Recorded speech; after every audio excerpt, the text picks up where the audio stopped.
Hola, bienvenidos a una sesión más de la Escuela de Formación Parental. En este día, en una modalidad completamente diferente, vamos a hablar de cómo entendemos a los adolescentes en el Indo y vengo con mis compañeros, todos con un nivel de profesionalismo bastante alto. Entonces voy a presentar a nuestro panel. Voy a comenzar con el maestro Héctor Ongay. Él es licenciado en investigación biomédica con una maestría en educación por la Universidad de Kentucky y tiene 33 años de experiencia, ¿no?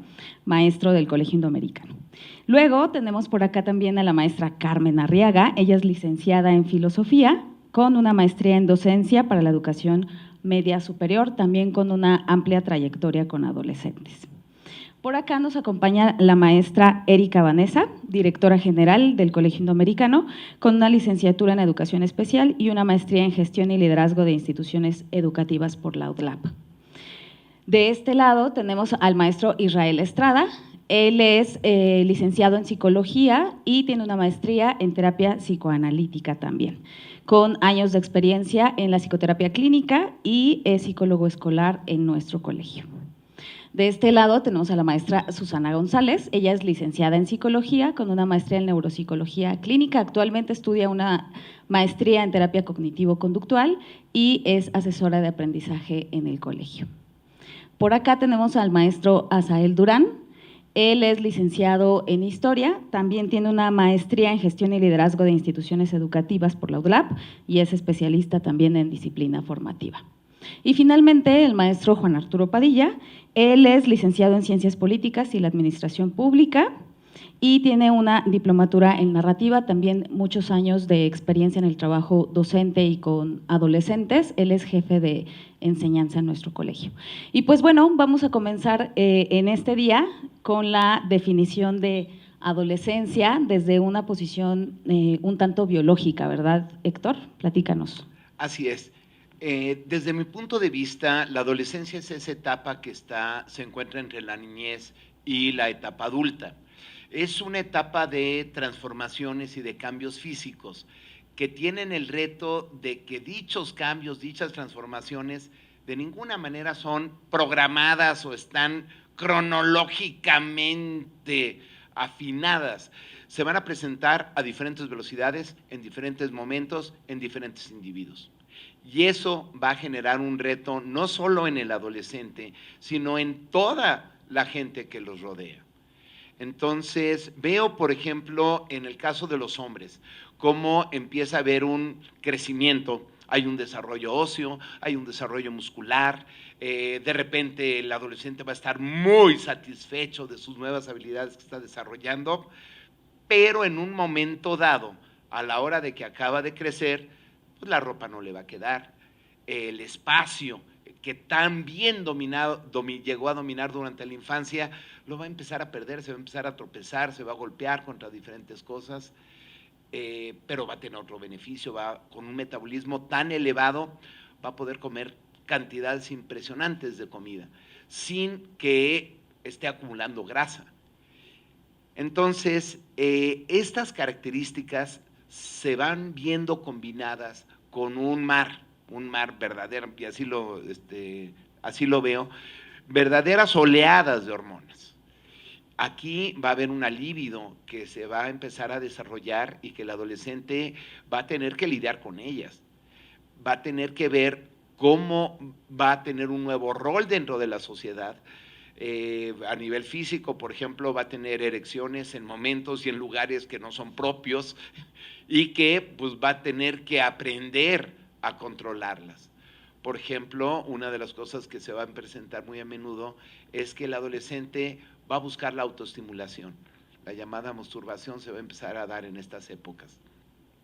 En el caso de las mujeres, además de lo que ya hemos estado mencionando del crecimiento, va a estar el desarrollo de las caderas y del busto, que también en más de una ocasión van a estar incomodando al adolescente dentro de su ropa. Y a sus papás, ¿no? También, y a sus papás también, así de que no te ves bien, no te debes como te debieras de ver. Y va a darle una nueva figura a la mujer, que va, a la hora de enfrentarse a esa nueva figura, pueden haber una serie de reacciones totalmente opuestas. Una puede ser el deseo de, ¿cuándo me va a llegar esto? ¿Cuándo me va a ocurrir? ¿Cuándo va a suceder? Y con la tensión de, ¿y quién sabe si vaya a ocurrir? Puede que no ocurra. O en el otro extremo, ya tengo demasiado. y entonces, ¿por qué no se me puede quitar? Bueno, hay que aprender a lidiar con ese nuevo cuerpo que está desarrollándose. Oye, Héctor, y hablando justo de esta parte biológica que entiendo que a lo mejor cronométricamente no sucede igual para todos, creo que ese concepto de lo que sucede sí ha ido cambiando en el tiempo, ¿no? Entonces, totalmente sí. Totalmente, aunque sea biológico, ¿no? Asael, ¿tú qué opinas? Platícanos de esa construcción histórica. Gracias, Novia. Bueno, en términos históricos, hemos visto que, empezando por la edad, el ser humano ha vivido distinta cantidad de años, ¿no? Hubo un momento en el que la edad máxima eran los 25 años, más adelante los 35, los 50, y en la actualidad podemos ver gente que llega hasta los 106 años, 110 años, ¿no? Esto obviamente ha modificado las asignaciones, los roles sociales y, como parte de ello, las responsabilidades. O sea, las responsabilidades, las obligaciones que adquirimos. Pero realmente el adolescente o la adolescente no ha tenido un espacio como tal durante mucho tiempo. O sea, ciertamente siempre se pasaban por los 12, 13, 14, 15 años, pero no tenían espacios, no eran considerados como tal como una edad especial. Tenían sí una serie de procesos, iban a la escuela, iban a cierto tipo de lugares, pero realmente esto no atendía a sus necesidades propiamente, sino más bien a las necesidades del proceso de construcción de Estado, del proceso de construcción social, de un proceso político. Entonces, realmente, por eso es que mucho más adelante, ya donde se empieza a visualizar esta edad como una edad de cambios, no solo físicos, sino también una edad de un cambio en cuanto a las responsabilidades, una edad en la que se deben de adquirir ciertos derechos, es hasta las revoluciones industriales. Con la revolución industrial es con la cual, incluso en materia de legislación, empieza a considerárseles, al ver que hasta a partir de los 12 años ya podían empezar a trabajar. Más adelante, buscando replicar los roles de trabajo, se abren espacios educativos, ¿no? Entonces, es donde empezamos a ver que ya por primera vez aparece un espacio educativo designado para personas de la adolescencia. Todavía no se atendían completamente todas sus necesidades intelectuales, físicas, etcétera, pero ya había un lugar asignado para ellos. Entonces, el adolescente pasa de ser el buen salvaje a ser el próximo obrero, ¿no? Y más adelante, esto pasa durante el siglo XVIII y XIX, ¿no? Cuando se convierten en la mano de obra. Y a principios del siglo XX es cuando dejan de ser este próximo obrero para empezar a ser consideradas o considerados como el rebelde, revolucionario y consumista. Entonces, en función de estos tres aspectos es que se les empieza a atender.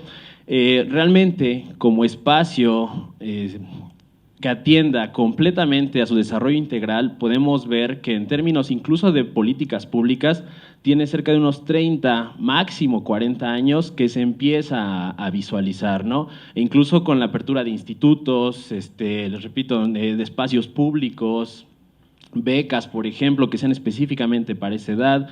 Entonces, realmente dentro de la construcción histórica tiene muy poco tiempo que se ha abierto un espacio completamente destinado para personas que están en este proceso de desarrollo. Por ende, es que desde hace mucho tiempo, pues también se ha visto que en esta lucha por una adquisición de derechos, una visualización, también se puede vincular mucho al adolescente o la adolescente como el o la rebelde, ¿no? Gracias, Asael. Oye, y qué interesante justo esto que comentas de… Pasa a una etapa de la infancia prácticamente a la adultez a trabajar, y con este mar de hormonas del que nos habla Héctor, cuéntanos qué más hacen las hormonas físicamente. Bueno, en el caso de las mujeres se va a presentar la menstruación, que va a ser todo un reto para la adolescente. En primer lugar, porque al inicio no son regulares, se van a dar en diferentes momentos. Prácticamente se puede dar casi cualquier día, y de por sí que es un fenómeno incontrolable, no tiene manera de protegerse o de planearlo en una parte inicial. Y el otro fenómeno que a mí me parece que es muy importante reconocer es cuando ya se da un fenómeno de fertilidad. se debe de ver como una forma de un riesgo y un peligro por el problema del embarazo adolescente. Van a estar descubriendo, van a estar explorando su sexualidad de diferentes maneras, sí, correcto, pero ese límite del peligro de generar un embarazo que por definición casi va a ser no planeado, sin los recursos mínimos indispensables para desarrollarlo, es una gran crisis. Tenemos que recordar de que México es el lugar número 1 en embarazos adolescentes dentro de la OCDE. Claro, haciendo como este espacio en este momento histórico donde sí estamos observando a los adolescentes de una manera distinta, este paso de las hormonas da un paso bien importante que ahora estamos considerando en el desarrollo neurológico. Entonces, me gustaría que Susi nos pudiera platicar al respecto. Claro. Bueno, integrando los dos comentarios que ya nos hicieron favor el maestro Héctor y el maestro Asael respecto a los cambios en la adolescencia, una forma de integrarlos es hablar de quien orquesta ambos cambios, ¿no? Que es el cerebro, ¿no?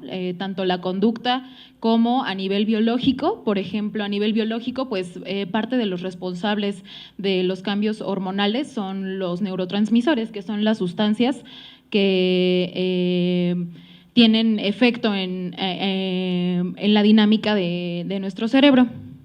Entonces, en la adolescencia, la dinámica de estos neurotransmisores es distinta en la niñez, en comparación con la niñez y en comparación con la vida adulta. Parte de los principales neurotransmisores que tienen un funcionamiento distinto son el glutamato, que es el neurotransmisor más conocido por ser el que activa nuestro cerebro, la dopamina, que es el neurotransmisor responsable, entre muchas otras cosas, de generarnos o hacernos sentir placer, y el GABA, que es el neurotransmisor que se conoce que nos apaga, ¿no? Que nos mantiene inhibidos. Entonces, estos tres principales neurotransmisores tienen una dinámica muy particular en la adolescencia. Y bueno, también tenemos que hablar como de las áreas responsables de estos cambios. Entonces, las redes de nuestro cerebro van a formar diferentes o van a permitir diferentes funciones y quien va a generar la función de esas redes son los neurotransmisores. Entonces, ¿qué sucede, por ejemplo, con el glutamato? El glutamato se encuentra intermitente en un área muy particular de nuestro cerebro, que es el área prefrontal. Es el área que madura al final en comparación con el resto de las áreas. El desarrollo de nuestro cerebro es antero-posterior, es decir, primero lo que está hasta atrás y al último lo que está hasta adelante. Y lo que está hasta atrás tiene que ver con funciones muy básicas, respiración, visión y demás, ¿no? Y lo último es la parte frontal, que tiene que ver con toma de decisiones, con razonamiento abstracto. Entonces, en la adolescencia, esta área aún no se encuentra completamente desarrollada, y por lo tanto la capacidad o la forma, la perspectiva que tiene el adolescente en esa edad está influida por esta todavía ausencia de maduración a nivel cerebral, y el glutamato está muy intermitente en esa área. A veces está muy presente, a veces no está tan presente y se encuentra más presente en otras áreas de nuestro cerebro que tienen que ver con funciones básicas como las emociones. Parte de estas áreas son algo que compone el sistema límbico, y están, digamos, hasta cierto punto un poco desconectadas, ¿no? La parte que nos hace mantenernos en una buena toma de decisiones, muy desconectada de la parte emocional, y entonces está más activa la parte emocional con la dopamina, y por lo tanto la conducta que vemos reflejada en un adolescente atiende más a un nivel emocional, ¿no? Responde a lo mejor más impulsivamente, vive también más intensas las emociones en comparación, por ejemplo, con un cerebro adulto que ya tiene muy bien establecida la conexión entre la parte que me ayuda a regularme y la parte emocional. Entonces, es por eso que vemos también un cambio importante a nivel conductual. Y hablando justo de esta parte conductual, yo creo que, Isra, estarían todos los papás esperando a que puedas responder todo esto que dijo Susi, convertido en qué es lo que ven los papás constantemente, qué es lo que nos, de repente, y lo digo porque todos trabajamos con adolescentes, qué es lo que de repente nos enloquece de los adolescentes y que de repente no comprendemos, pero quiere decir que va en el curso típico, ¿no? O esperado para la edad. Cuéntanos. Bueno, muchas gracias. Pues resulta ser que así como va teniendo cambios biológicos este adolescente, también va teniendo cambios internos. Incluso hay un concepto que algunos autores manejan que se llama síndrome de adolescencia normal, el cual habla de algunos síntomas que son específicos y son temporales dentro de esta etapa de desarrollo y que son transitorios, y que de alguna manera son conductas, son emociones, son actitudes que van a manifestarse y que muchos papás lo consideran como algo patológico. Bueno, ¿cuáles son estos cambios y por qué se producen?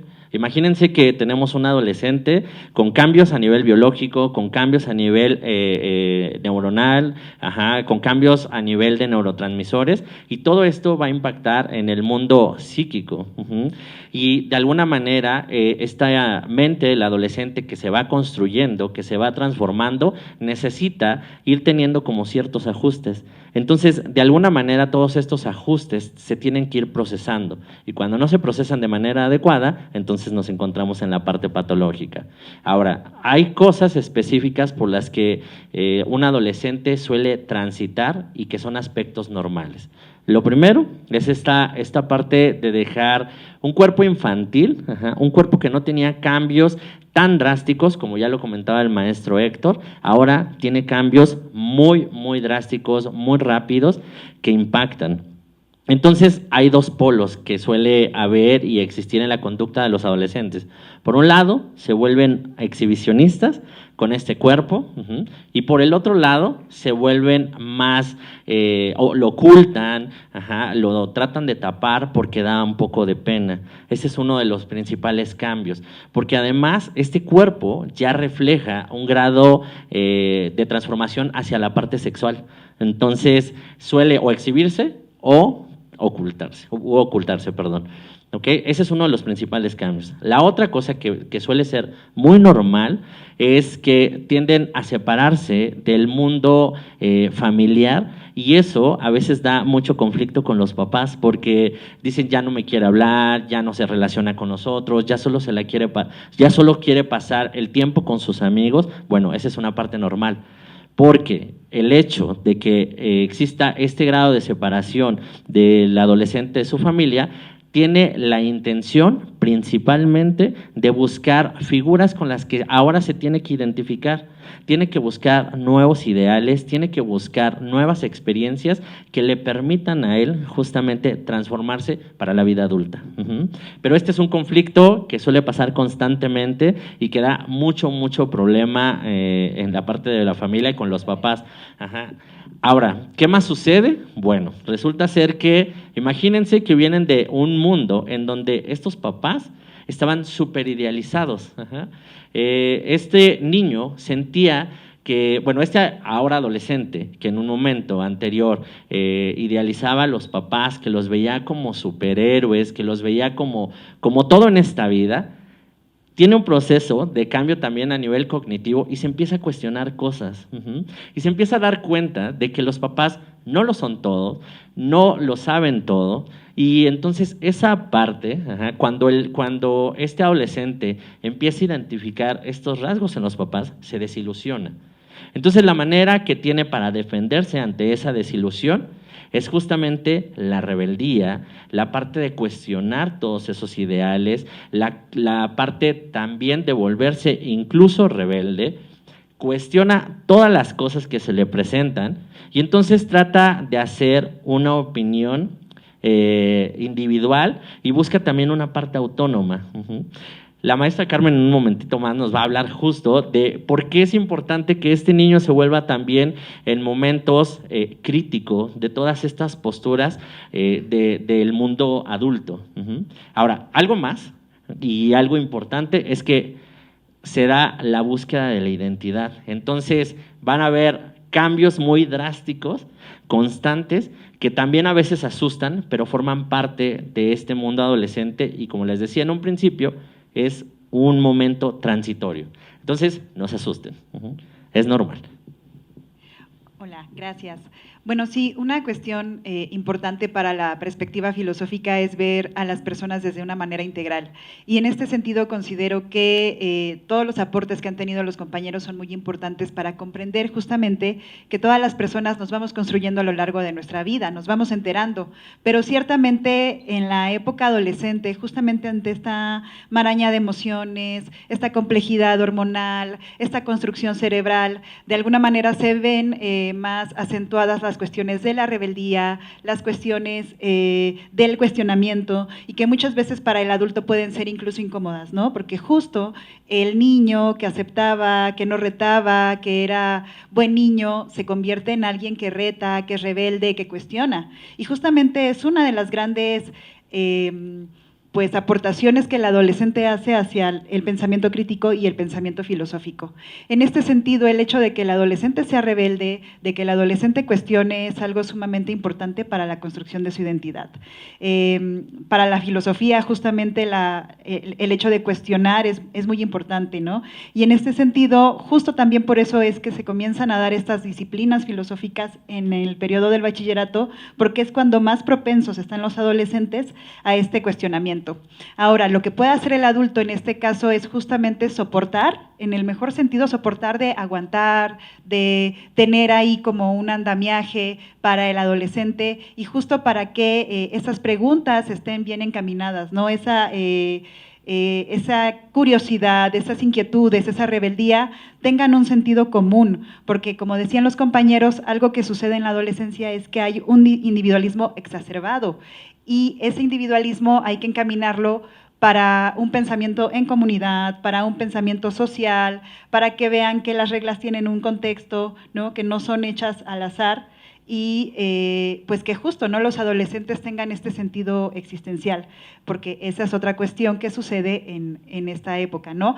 Hay estas crisis existenciales que además no encuentran una respuesta a los chicos en las ciencias exactas, por ejemplo, ¿no? Son preguntas que tienen que ver más con cuestiones de su vida personal, de su vida interna, con esta sensación de vacío, y en ese sentido, bueno, pues tanto la filosofía los puede ayudar para eso, como encaminarlos a este buen cuestionamiento. Qué buen reto para los papás, ¿no, Carmen? Nos acabas de plantear. Bueno, hasta aquí vamos entendiendo que esta percepción del adolescente no es únicamente biológica, está construida como una red en donde cada parte va ejerciendo una línea por donde va a ir cada adolescente. Y a mí me gustaría aquí comenzar con una pregunta para el maestro Juan Arturo, que nos pueda decir cuál es el reto del adolescente en la sociedad de hoy en día.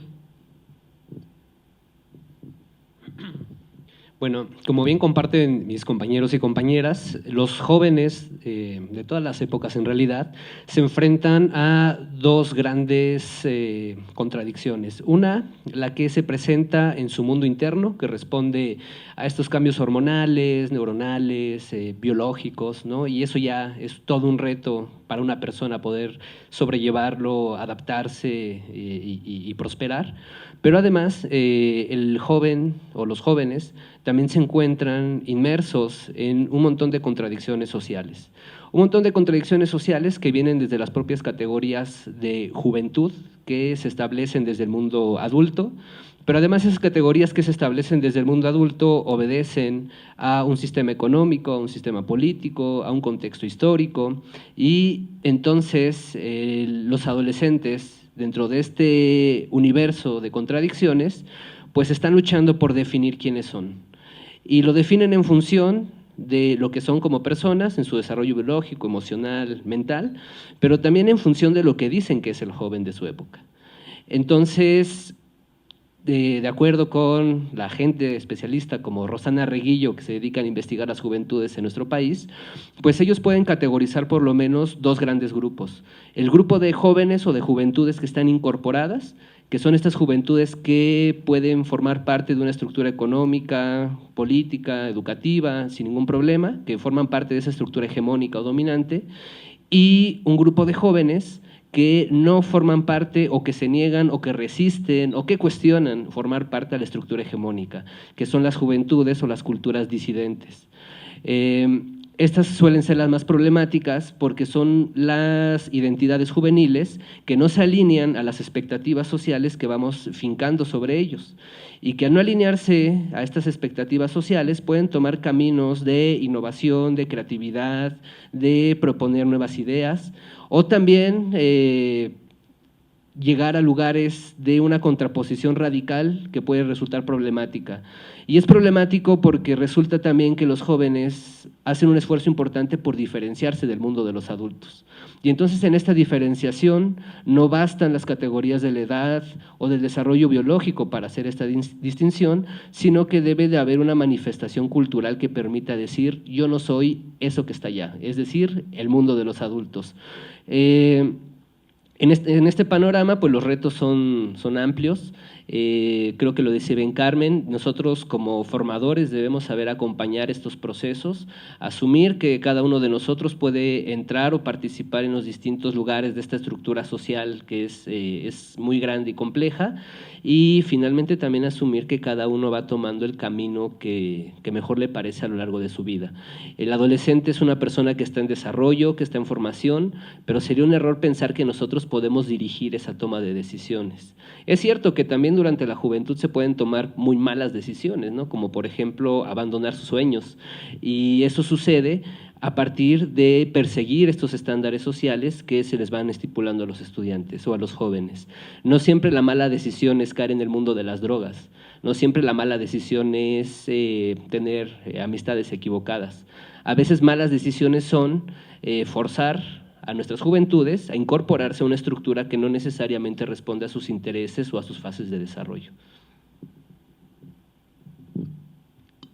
Muchas gracias, Arturo. Ahorita, seguramente, si tuviéramos a todos los papás presentes aquí, se estarían preguntando y cuestionando como, entonces, ¿qué hago, no? Entonces, si es un adolescente que necesita formación, si es un adolescente que su cerebro todavía no está listo para tomar las mejores decisiones, si hay que abrirle un espacio, ¿no?, para acompañarlo y no pensar que yo voy a decidir por él, entonces, ¿qué hacemos, no? Entonces, viene una pregunta a mi cabeza para el maestro Asael.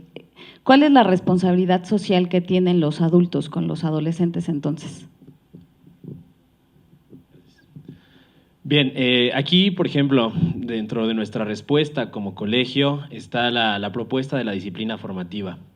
Precisamente en este mar de cambios, donde se debe dar una contención emocional, también tenemos un escenario muy, muy interesante, ¿no?, que es el de personas que constantemente cuestionan todo, y creo que debemos de saber recibirlo de la mejor manera, porque tanto para el ambiente social como para el ambiente de aprendizaje no hay nada mejor que el cuestionamiento constante de nuestros propios paradigmas que tenemos como adultos, ¿no?, y que hemos seguido a partir de lo que mencionaba Arturo. Hemos logrado encajar en algún punto en esta estructura, ¿no? Hemos buscado ser lo que se espera de nosotros. Entonces, como en la actualidad, tanto como padres como educadores, no debemos esperar precisamente que nuestras y nuestros adolescentes encajen en ese cuadro, ¿no? No necesariamente deben de tener esa forma. Dentro de la disciplina formativa, número 1, se reconoce que como seres humanos somos seres completamente imperfectos, pero perfectibles. Entonces, a partir de esto se puede trabajar de manera constante en el día a día con todos nosotros. Número 2, se reconoce que debemos de pasar por un proceso de experimentación de nuestras libertades. Libertades obviamente en función de la edad que van de la mano de nuestras responsabilidades o de nuestras obligaciones. Entonces, dentro de lo que se reconoce con esto es que nuestras y nuestros adolescentes deben de vivir de manera directa su libertad, obviamente en un marco en el que también hay herramientas que los hagan atravesar las consecuencias o atravesar sus responsabilidades. Estos 3 puntos con los que se trabaja en la disciplina formativa es el desarrollo de la inteligencia o el trabajo con la inteligencia. Aquí podemos haber personas muy inteligentes o no tanto, pero debemos reconocer que hay estudiantes que pueden ser mucho más inteligentes que nosotros o tal vez unos con menor nivel de inteligencia. precisamente en el ambiente educativo debemos saber cómo trabajar con todas esas personas, tanto con quienes son más inteligentes y cuestionan más y tal vez saben más sobre un tema que nosotros. Es algo con lo que ya no debemos de chocar. Debemos de saber cómo recibir y debemos de saber dar respuesta, ¿no? Así como lograr jalar a quienes tal vez todavía no tienen ciertas habilidades o cierto desarrollo. Otra cuestión con la que se trabaja es la voluntad. No todos nuestros adolescentes, eso debemos tenerlo por seguro, quieren estar en la escuela. No todos quieren tomar la materia de ética, la materia de biología, la materia de sociología, la materia de historia.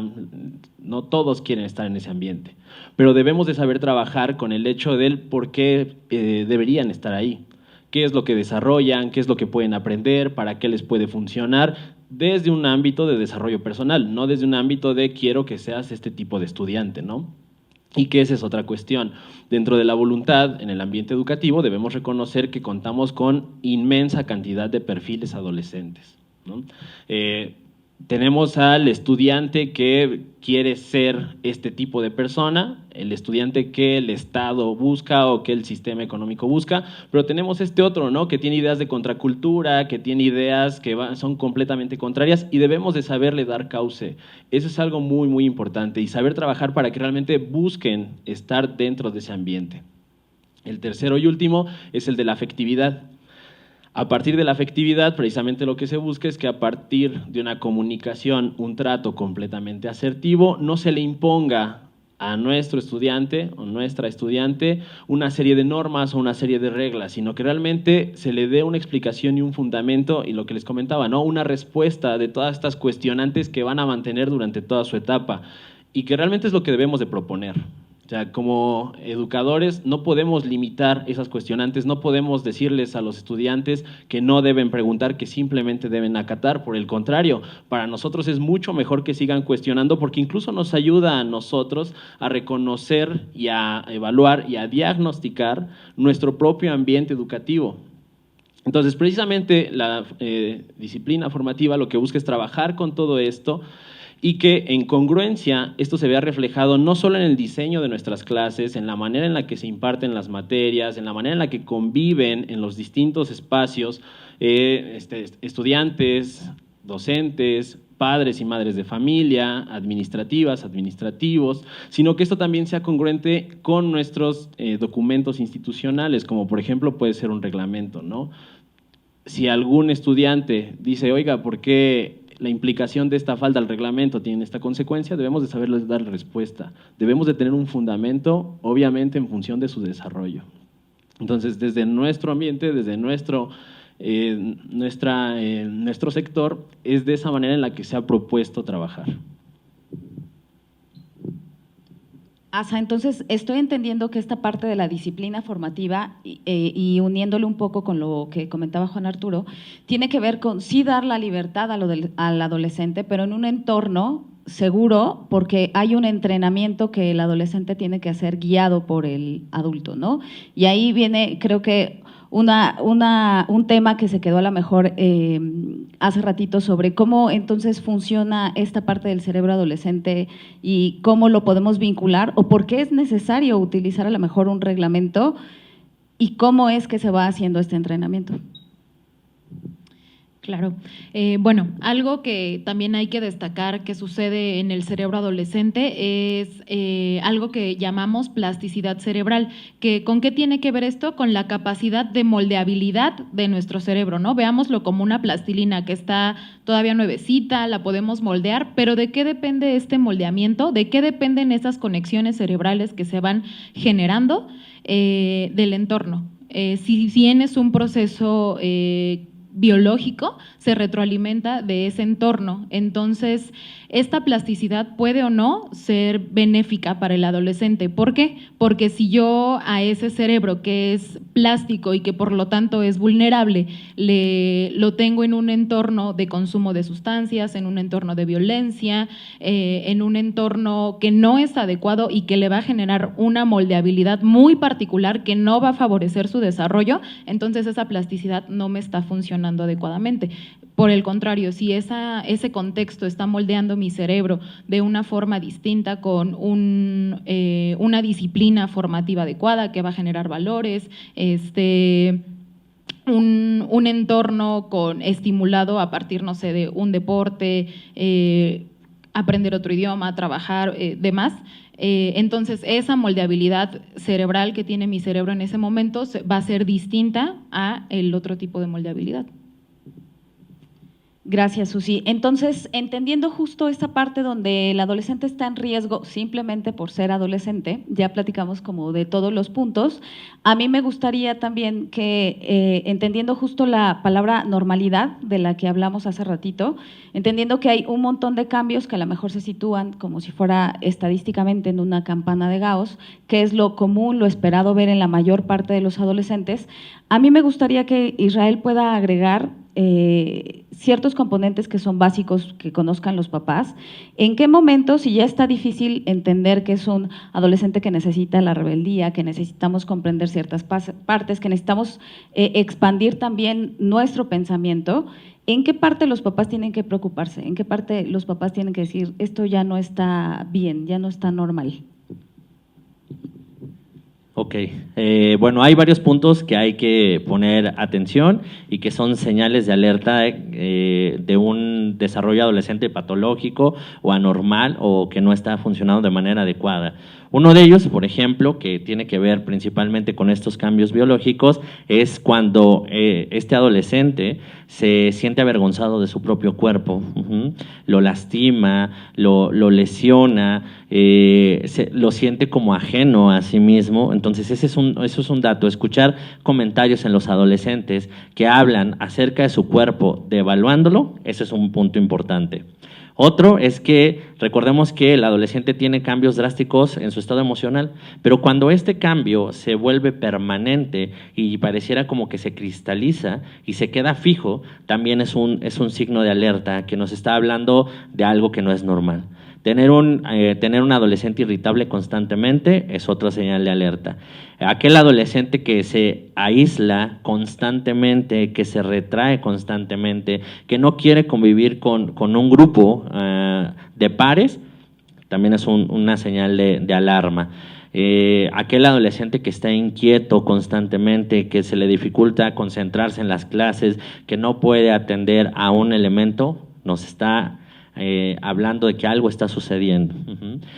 Otro punto importante es también aquel adolescente que se porta bien. Pareciera, y ese es un dato importante, porque muchas veces los papás consideran que eso está bien, que es normal, pero recordemos, es un adolescente en su desarrollo normal el que cuestiona, el que a veces entra en conflicto con las ideas del otro, y aquel que no cuestione, entonces sí estamos hablando de algo que no está siendo adecuado.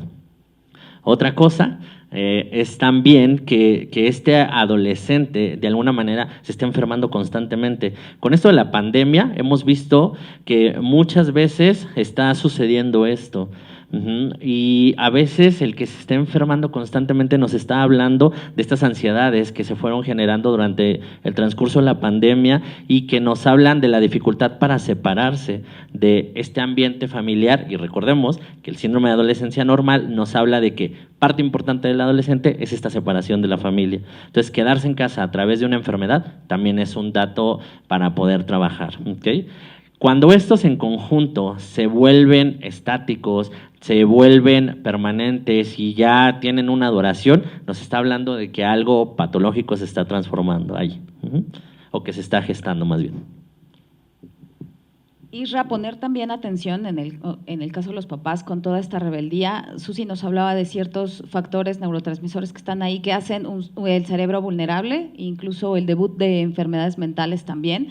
Recordar que la ideación suicida no es un factor dentro de la adolescencia, o sea, no es algo que defina la adolescencia. Entonces, si empezamos a escuchar temas que tienen que ver con fantasías sobre la muerte de una manera constante, que incluso existe una ideación suicida, no estamos hablando de un proceso normal de la adolescencia, ¿no? Eso lo comento porque hay preguntas de papás que siempre surgen al respecto, ¿no? Empezamos a ver a lo mejor sintomatología depresiva y los papás empiezan a pensar que está adolescente, ¿no? Que es parte de eso, y en la realidad es que no es parte de eso, ¿no? Vamos a ir un poco cerrando con todo lo que ya platicamos el día de hoy, y cerramos con un muy buen reto para la maestra Vanessa. Ya hablamos de todos los riesgos que tiene un adolescente, de los retos que tenemos nosotros como adultos, como profesionales, pero me gustaría que nos platiques cuál es el entorno que debe ser ofrecido para un adolescente. ¿Qué es lo que se espera de un colegio? Bueno, pues considerando todo lo que han mencionado mis compañeros, la realidad es que es difícil decirlo, ¿no? Pero pues, sobre todo para el adolescente va a ser muy difícil escuchar lo que voy a decir en este momento, pero la realidad es que el adolescente necesita un ambiente seguro, ¿no? Y quisiéramos que todas las escuelas ofrecieran un ambiente seguro, ¿no? En el caso particular del Colegio Indoamericano, con todo el equipo que hoy los papás están viendo y con todo el equipo que hay detrás de nosotros, en realidad es que nosotros ofrecemos un ambiente seguro porque tenemos pleno conocimiento del desarrollo adolescente. Un adolescente necesita un escenario donde se sienta protegido, pero la protección no necesariamente viene del adulto, en gran medida sí, también viene de sus pares, de sus compañeros, de aquellos con los que forma grupo. El ambiente seguro está intrínsecamente relacionado con los límites, ¿ya? Y los límites a veces es muy difícil de establecerlos, ¿no? El adolescente regularmente no los pide. Regularmente el papá no dice, es que mi hijo me acaba de pedir un límite. Mi hijo vino amablemente conmigo en la cena, en el desayuno, en la comida y me dijo, papá, ponme límites. Eso no sucede, no va a suceder nunca, ¿ya? Se los piden de maneras muy creativas. Indirectas, ¿no? Entonces, los límites los piden, señores padres de familia, sus hijos les están pidiendo límites a gritos, ¿ya? Entonces nosotros en una institución educativa como responsables de un proceso formativo, lo primero que tenemos que entender es que somos corresponsables, ¿no? Padres de familia, tutores, y nosotros somos corresponsables del proceso de formación. No somos nosotros la institución únicamente los responsables de formar ese adolescente. Primero, porque en el caso particular del Colegio Indoamericano, los alumnos pasan con nosotros 3 años de su vida. Es decir, que cuando nosotros los recibimos, los niños ya vinieron de su preschool, ya vinieron de la primaria, ya vinieron de la secundaria, ya vienen con una información, con unos datos de formación que nosotros 3 años parecen poco, realmente es un muy buen tiempo para terminar de moldear ciertas conductas adolescentes, pero justamente esa es la respuesta de por qué no somos los absolutos responsables, ¿no? Además de que los adolescentes pues son menores de edad y dependen en muchos aspectos que nos comentaba el profesor Asael y Juan Arturo, de adultos responsables que son sus papás, ¿no? El ambiente seguro se determina desde varios enfoques. El primero, el de los límites, donde en una institución educativa se le establece al alumno hasta dónde puede llegar. ¿Y por qué hasta dónde puedes llegar? Porque no puedes vulnerar al otro, así como no te pueden vulnerar a ti. Entonces, en el entorno educativo se empiezan a establecer ciertos límites de hasta aquí puedes llegar, esta es la forma correcta de relacionarte, esta es la forma correcta de dirigirte al otro, porque estamos identificando que en tu forma, en tu proceder, vulneras al otro. Y si vulneras al otro, entonces ya no es algo con el que el otro se sienta cómodo. Y si el otro no se siente cómodo, pues inmediatamente nosotros como escuela entramos a contener, entramos a parar, ¿no? A cerrar algo que a lo mejor está haciendo incomodar al otro, ¿no? Entonces, esa es la primera forma de establecer límites en la adolescencia. Y por supuesto que a través de los procesos formativos están los procesos de enseñanza, lo que sucede adentro del aula de clase, ¿no? Entonces, los docentes en nuestro colegio que forman parte de la facultad académica, y en realidad todos los docentes, todas aquellas personas que ejercen el rol de ser docente, que es un rol hermoso, maravilloso cuando hay vocación, en realidad lo que sucede dentro del aula es un permanente establecimiento de límites, ¿no? Tenemos un contenido temático, tenemos un contenido conceptual, hoy te voy a enseñar algo, hoy vas a aprender algo que no sabías o que sí sabías, pero más o menos, o que investigaste y te fuiste por otro lado, o que a lo mejor tú ya, como estás obsesivo con ese tema, pues sabes mejor que yo, ¿no? Eso va a suceder dentro del aula de clase, pero eso es netamente técnico, es un tecnicismo. ¿Qué pasaría si no existieran los docentes? ¿No? O sea, el alumno no va a dejar de acceder al conocimiento porque no tenga un docente al frente. Lo que sucede en una dinámica de aula también es muy formativo, también es un ambiente seguro y también está relacionado con los límites, ¿no? Cuando formamos un equipo de trabajo, cuando moderamos un debate, cuando le permitimos a una adolescente participar, cuando vamos regulando su participación, ¿no? Cuando evaluamos y los vinculamos al proceso evaluativo, ¿no? Cuando los tiempos determinan que este es el momento donde puedes entregar tu proyecto, no hay otro, ¿no? Son millones de situaciones formativas que suceden en el aula de clase, que suceden en el ambiente escolar, que en sí mismas son ambiente seguro porque son estrategias, formas de establecer límites con el adolescente. Y además nos permite continuar formándonos, ¿no? Bien decía la maestra Carmen hace ratito que no somos seres terminados, sino me queda claro que los papás van construyendo un proceso evolutivo bien fuerte, que solo quien tiene hijos puede entenderlo así. Lo mismo lo vivimos los que trabajamos de este lado en la adolescencia, y a mí me gustaría que empezaras tú, pero también escuchar a mis compañeros. ¿Cuál es el reto actual que tienen los papás? ¿Qué es lo que tú consideras? Bueno, para cerrar, reto actual de los papás, bueno, reconocer primero que el rol de padre de verdad es un rol muy complejo, ¿no? Muy difícil, pero tenemos que darle lugar a la evolución de la adolescencia y la evolución de la educación. Para mí, el reto principal que tienen los padres de familia en este momento es reconocer que ya cambió, que el mundo ya cambió, que cambió el adolescente, la forma de vivir el adolescente y que cambió el entorno educativo. Particularmente, el reto más grande que creo que tienen es tener esas conversaciones incómodas con sus hijos. Por ejemplo, las referentes a las conductas de riesgo que han cambiado, ¿no? Las conductas de riesgo del adolescente de hace 20 años a lo mejor estaban más orientadas al consumo de drogas, a los embarazos, ¿no? Pero la realidad es que hay nuevas conductas de riesgo que a nosotros como adultos, y no lo podemos negar, sí nos dan miedo y sí nos aterrorizan. Entonces, señores padres de familia, tengan esas conversaciones incómodas con sus hijos para que nosotros en la escuela, que sabemos que existen, ¿no? Dentro del desarrollo del adolescente, podamos hablar el mismo idioma y podamos darles una radiografía que no sea tan ajena al papá, porque a lo mejor ya lo platicó con su hijo o con su hija. Entonces, el reto es quitarse la venda de los ojos, saber que existe un contexto social que ha evolucionado, que ha cambiado y que después de la pandemia fue así súper rapidísimo, y que ese entorno social, ese contexto social trae consigo mismo unas conductas de riesgo que ya no son las que vimos antes. Y para los papás que tienen varios hijos, no son las mismas de su hijo mayor, no son las mismas de su hijo en medio y no son las mismas de su hijo menor. Para mí ese es el reto fundamental. 100% de acuerdo contigo. Compañeros. Gracias. Creo que otro de los retos que tenemos, no solo como padres, madres, como docentes, personas dedicadas a la educación, es que en este contexto en el que nos encontramos, donde todo está muy orientado a la individualización, a lo personal, debemos de reconocer algo que es completamente humano y que es por naturaleza e incluso por supervivencia, y es que somos seres gregarios. A partir de eso, gran parte de nuestros límites o gran parte de la manera en la que vivimos las consecuencias es a partir de la socialización. En el momento en el que tú, al socializar o al convivir con alguien, encuentras un límite y entiendes el porqué, es donde empiezas a saber cómo autorregularte, ¿no? Entonces, creo que dentro de esto, ese es uno de los primeros retos, saber cómo, a partir de la convivencia, sabernos poner límites.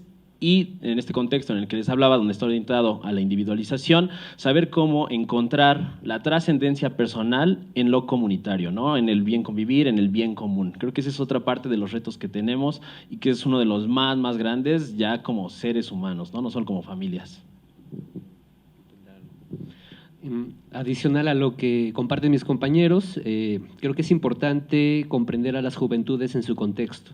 Escuchar muy bien cuáles son las exigencias sociales que hacen que incluso una persona se sienta insatisfecha con su cuerpo.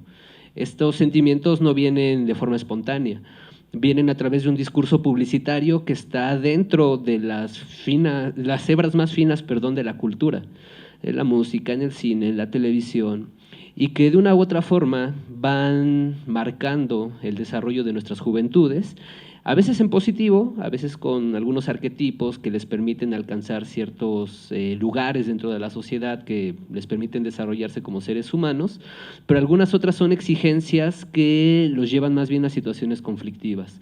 Exigencias tanto de apariencia, pero también exigencias en cuanto a cómo hemos definido el mundo de los adultos, el éxito social, la trascendencia, qué es una persona que tiene valor actualmente para un adulto y qué significa una persona que tiene valor para un joven. Lo que quiero decir es que debemos de escuchar muy bien ese entorno y ese ambiente que sí está influenciando a nuestras juventudes, que los pueda hacer formar parte de estos grupos de gente que se incorpora a una estructura social y económica, pero también puede hacerlos formar parte de los grupos disidentes. Y en ese sentido también hay que escuchar qué es lo que resisten, qué es lo que niegan, cuál es la contradicción que está latente dentro de ellos para poder acompañar estos procesos a través de estos límites estructurantes de los que nos hablan y que son tan necesarios, pero siempre tomando en cuenta los matices a partir del entorno que rodea a nuestras juventudes.